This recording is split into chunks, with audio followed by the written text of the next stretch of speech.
आज उद्देश्य ये है कि हमें जानकारी मिली कि दिल्ली और हरियाणा के अंदर लाखों से भी अधिक ऐसे लोग हैं जो अपना नाम हिंदू नाम रखते हैं, लेकिन है वो मुस्लिम। उनके रीति रिवाज सारे मुस्लिम होते हैं, चाहे विवाह हो या मरने के बाद उनका दफनाना।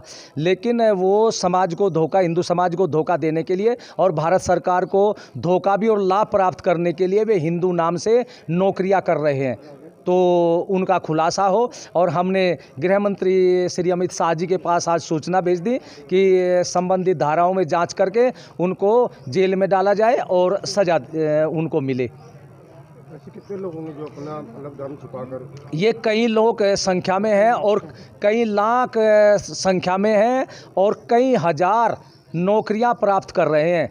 वो दिल्ली पुलिस में भी और दिल्ली परिवहन निगम में, सरकारी अस्पताल में, हरियाणा पुलिस में, हरियाणा परिवहन निगम में, वहाँ अस्पताल में, CFSF में, और असम राइफल्स है उसमें, सब में ये लगे हुए हैं और बड़े षड्यंत्र के अंतर्गत ये है। लेकिन अब इनके षड्यंत्र का खुलासा किया जाएगा।